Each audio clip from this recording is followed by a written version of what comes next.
And sisters in Christ, good evening once again to all of you.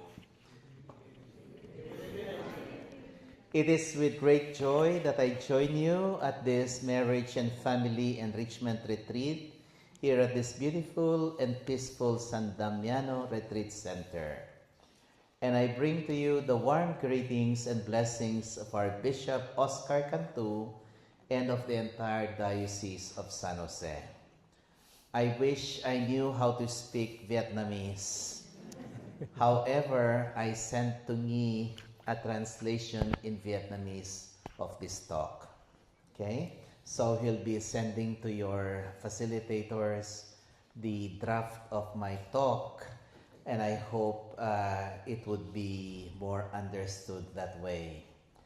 Allow me first of all to thank each of the 25 couples who have chosen to spend these next 2 days together. I am very aware that making a time for retreat is never easy. Many of you have demanding careers, busy schedules, responsibilities at home, children to care for, aging parents to look after, and countless obligations competing for your attention. Yet despite all these demands, you have made a beautiful decision to invest time in your marriage and your family. That decision alone already speaks volumes. It says that your marriage matters. It says that your family matters. Most importantly, it says that God still matters. Congratulations for making this commitment. By simply being here, you have already taken a very important step towards and strengthening the most precious vocation that God has entrusted to you. And as we begin these days together, I would like to invite you to consider this retreat not as another seminar to attend or another activity to complete. Rather, look at it as a sacred encounter, an encounter with God, with your spouse, and perhaps even with yourself. Our world today moves at an increasingly fast pace. We are constantly connected through our phones, emails, meetings, social media, and endless responsibilities. Ironically, while technology has made communication easier, genuine communication between husband and wife has become increasingly difficult. Many couples live under the same roof but hardly spend quality time together. They share the same house but not always the same heart. They talk about schedules, finances, children, work, and obligations, but seldom about their dreams, their fears, hopes, disappointments, and faith. This retreat gives you the precious gift of slowing down. For the next 2 days or so, allow yourselves to set aside the worries and the distractions of everyday life. Put aside your calendars, your deadlines, and even your phones whenever possible. Instead, be fully present to God and to one another. Listen not only with your ears, but also with your hearts. Perhaps God has been waiting for this very moment to speak to you. Perhaps your husband or your wife has something very important to say that has remained unspoken for months or even years.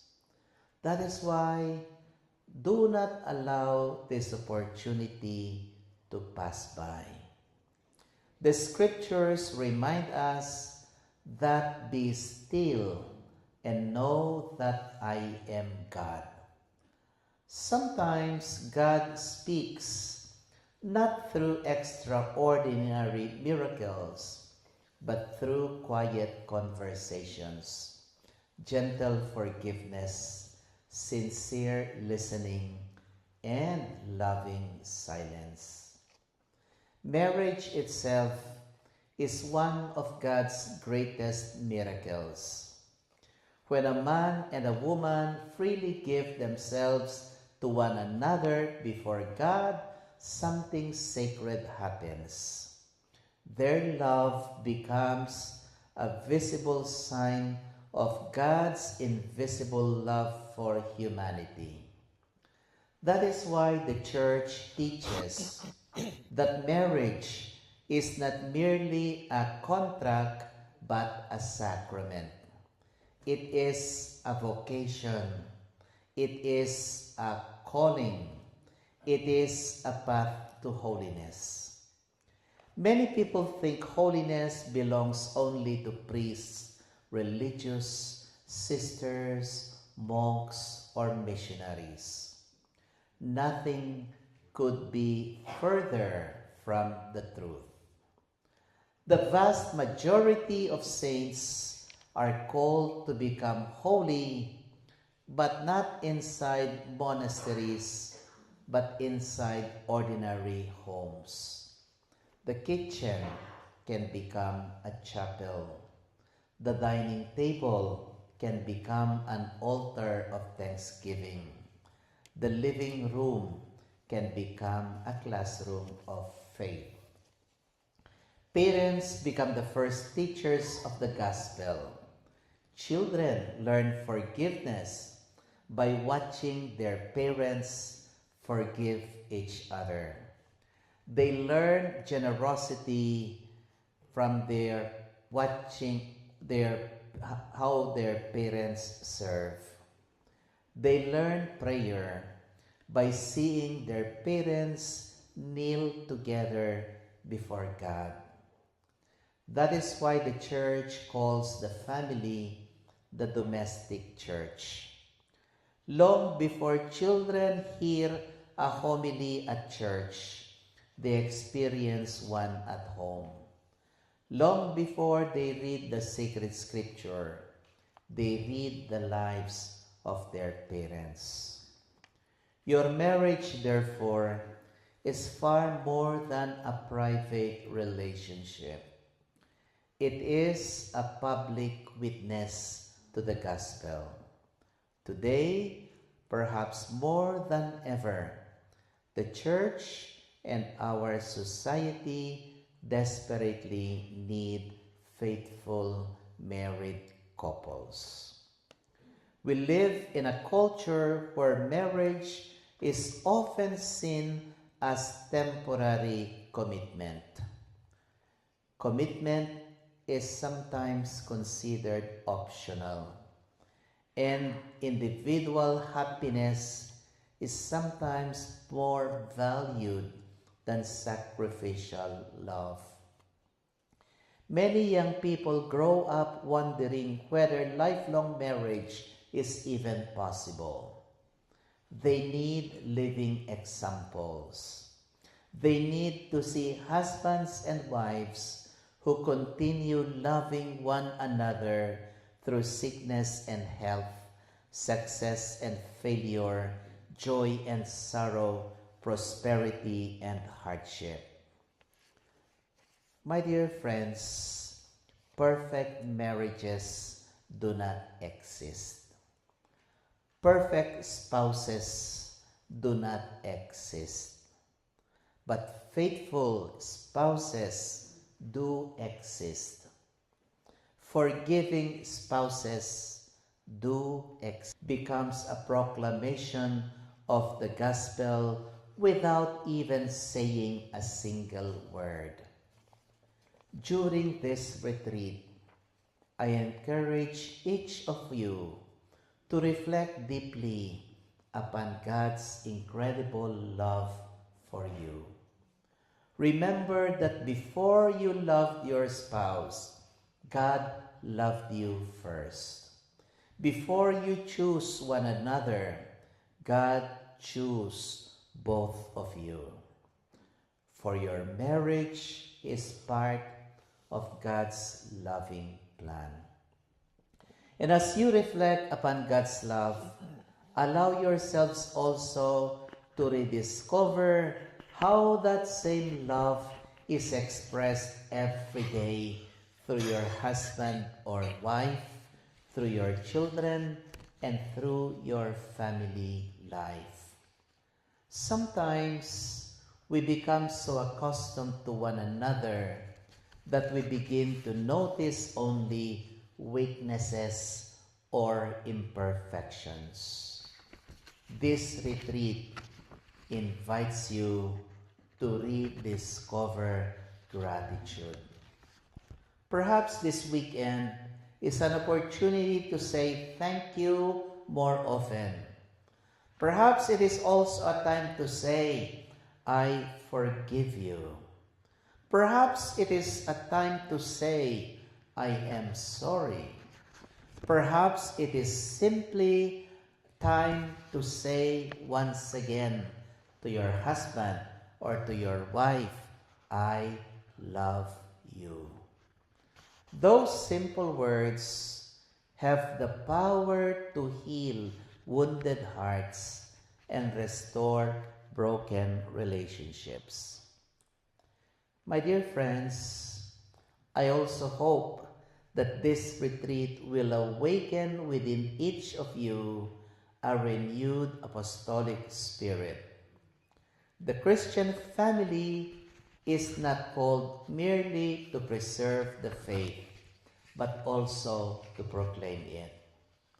Your home should become a place where Christ is welcomed, where neighbors experience kindness, where the poor find generosity, where children encounter faith, and where friends discover hope.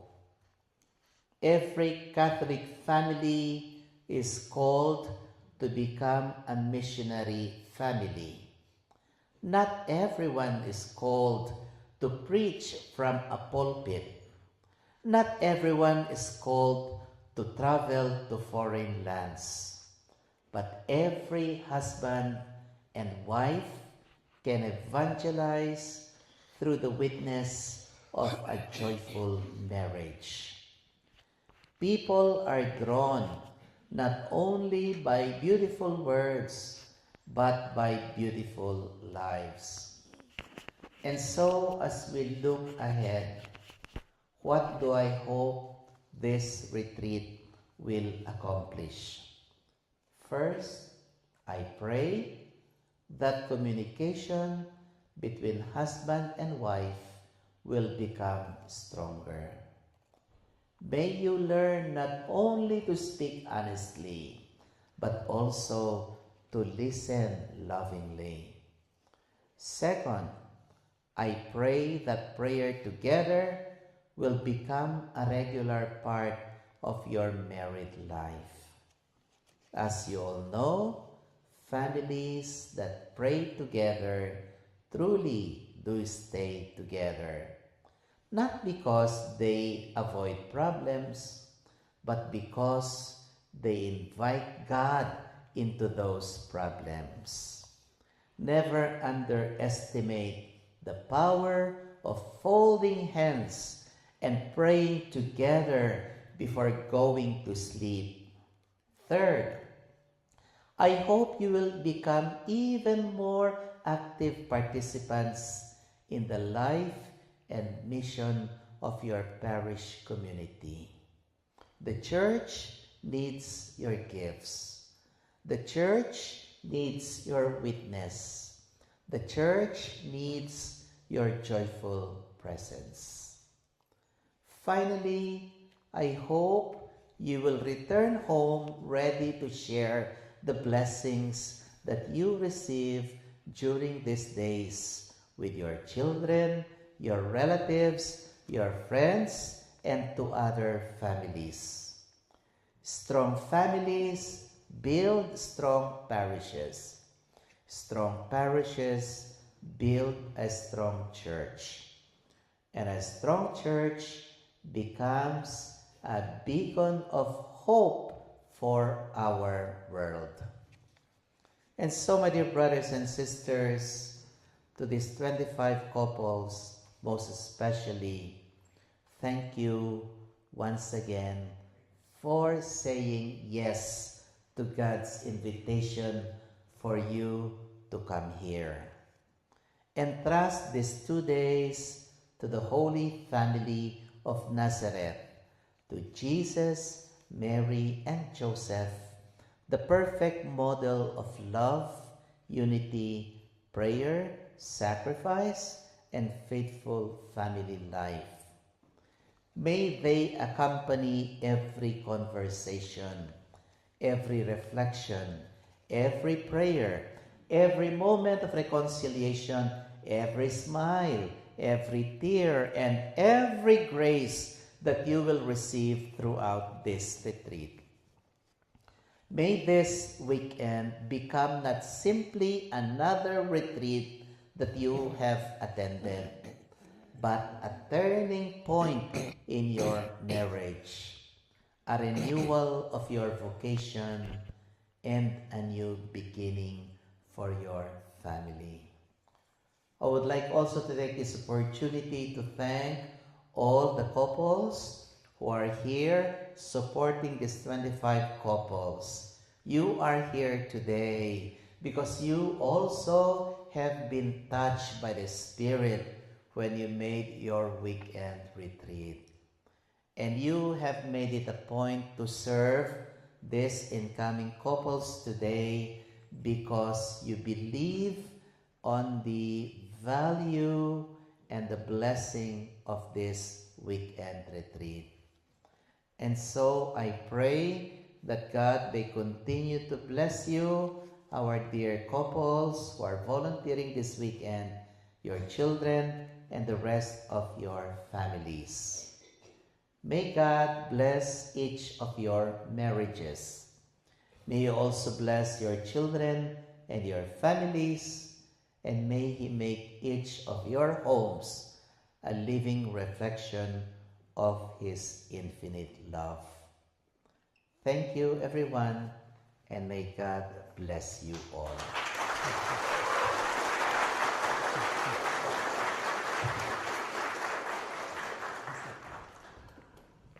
Xin được tóm tắt lời của Đức Cha, bài chia sẻ về thứ nhất cùng với Đức Cha Oscar Cantu, giáo phận San Jose. Ngài chào đón và cảm ơn sự hiện diện của 25 cặp đến đây. Ngài nói rằng không phải dễ để sắp xếp với thời giờ công ăn việc làm, gia đình, rồi con cái để có mặt nơi đây. Rồi trong 3 ngày này Ngài mời gọi xem đây không phải là cái buổi học hỏi hội thảo, nhưng là cái buổi gặp gỡ giữa chính anh chị với Thiên Chúa, giữa chính anh chị với nhau và với chính mình. 3 điều: gặp gỡ Thiên Chúa, có cơ hội để gặp gỡ lại người bạn đời của mình và nhìn lại cái đời sống của mình. Với cái cuộc đời sống hiện tại quá bận rộn với phương tiện truyền thông rồi bao nhiêu cái phương tiện khác, chúng ta không có cái giờ để cho gia đình, đặc biệt cái sự đối thoại trong nhà. Rồi nhiều gia đình sống trong mái nhà nhưng mà không có cái tổ ấm. Rồi cái khóa đức tâm này là cơ hội quý báu để cho các anh chị có thể là sống chậm lại, rồi tạm gác qua những cái lo âu, những cái bận tâm, những công việc dang dở, và nếu có thể được thì bỏ điện thoại ra một bên, dành trọn thời gian cho Thiên Chúa và cho người bạn đời của mình. Và Ngài cũng căn dặn là hãy lắng nghe chính cái con tim của mình. Rồi biết đâu những cái giờ phút thinh lặng quý báu đó Chúa nói trực tiếp với các anh chị và sẽ làm cho tâm hồn các anh chị tràn ngập niềm vui. Ngài cũng nói đây là cơ hội để tiến về cái con đường nên thánh rất cần thiết, bởi vì cái sự nên thánh không phải dành cho các linh mục tu sĩ, những người hiến thân cho Chúa, nhưng mà dành cho chính cái cuộc sống của các anh chị với vai trò làm vợ, làm chồng, làm cha, làm mẹ. Rồi những người con của các anh chị sẽ học hỏi nơi các anh chị rất nhiều. Hãy biến cái nhà bếp thành nơi phục vụ trong yêu thương, rồi bàn ăn của mình thành nơi tạ ơn Thiên Chúa, rồi hãy biến cái phòng khách của mình trở nên cái nơi truyền dạy đức tin. Rồi khi các anh chị biết tha thứ cho nhau, con cái của anh chị sẽ tha thứ cho nhau. Khi các anh chị rộng lượng với người khác thì con cái của các anh chị cũng học theo tinh thần rộng lượng. Rồi khi các anh chị cầu nguyện sẽ giúp cho các con cái bắt chước theo cái sự cầu nguyện. Rồi Ngài nói rằng cái hội thánh tại gia là cái điều quý báu mà giáo hội khuyến khích, kêu gọi. Rồi không có một cái cuộc hôn nhân nào hoàn hảo cả, không có một người chồng hay người vợ nào hoàn hảo. Có những cái điều quan trọng nhất là đây là những người vợ trung thành, người chồng trung thành, nhờ cái sự biết hy sinh, biết cầu nguyện, rồi biết yêu thương. Rồi Ngài nhắc lại lời dạy của Thánh Giáo hoàng Gioan Phaolô đệ nhị, cái gia đình của các anh chị là tương lai của nhân loại, là tương lai của nhân loại. Và nếu gia đình vững mạnh thì giáo xứ sẽ vững mạnh, và nếu giáo xứ vững mạnh thì giáo hội vững mạnh, và khi giáo hội vững mạnh thì đó là tạo nên một cái niềm hy vọng rất tốt lành cho những người được biết các anh chị, cho thế giới chung quanh. Rồi Ngài cũng dạy rằng cái cuối tuần này học hỏi để biết xin lỗi nhau, rồi biết tha lỗi cho nhau. Rồi khi các anh chị có những cái tâm tình biết ơn người vợ, người chồng của mình, hãy thể hiện cái điều đó. Rồi đừng có ngại để nói anh tha thứ cho em tha thứ cho anh. Rồi Ngài cũng dạy rằng đừng có ngại để nói lại anh yêu em yêu anh. Rồi những lời đơn sơ đó sẽ giúp cho những cái vết thương của mà nó gọi là chất chứa trong lòng của mình từ bao nhiêu năm tháng nay. Rồi không phải ai cũng được mời gọi để giảng thuyết trên tòa giảng, rồi không ai cũng được mời đi làm công việc truyền giáo xa xôi, nhưng mọi gia đình Kitô hữu có thể loan báo tin mừng bằng chính cuộc sống của mình. Rồi trước khi kết thúc thì Ngài gợi lên 4 điểm quan trọng giúp cho các anh chị, đặc biệt cuối tuần này. Là thứ nhất,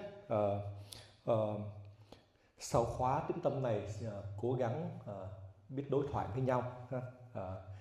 Cái sự đối thoại giữa hai vợ chồng mà có thường xuyên sẽ giúp cho cái đời sống của mình chân thành hơn. Rồi thứ hai là vấn đề cầu nguyện, đừng có ngại để cầu nguyện với nhau. Rồi đời sống mà có sự cầu nguyện sẽ giúp cho cái cuộc sống hôn nhân của mình thăng tiến rất là nhiều. Và điều thứ ba là Ngài mời gọi các anh chị cố gắng cũng tích cực hơn trong vấn đề sinh hoạt với giáo xứ, với cộng đoàn của mình. Nên đừng có ngại tham gia cộng đoàn giáo xứ, vì nơi đó rất cần đến sự hiện diện cũng như sự đóng góp tài năng, công sức của các anh chị nhé. Và cuối cùng là những gì mà các anh chị lãnh nhận trong 3 ngày này, đừng có ngại để về để chia sẻ cho cái môi trường sống chung quanh, để có nhiều gia đình biết về chương trình thăng tiến hôn nhân.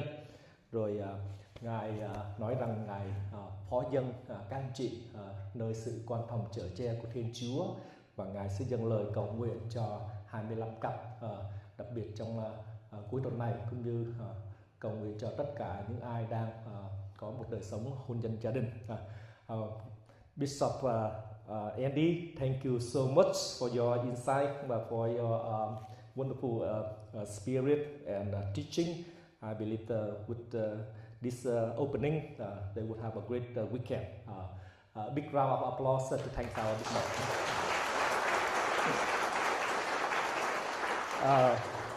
You know, the picture of the late Father Peter Verona Minh Chu. He was my uncle.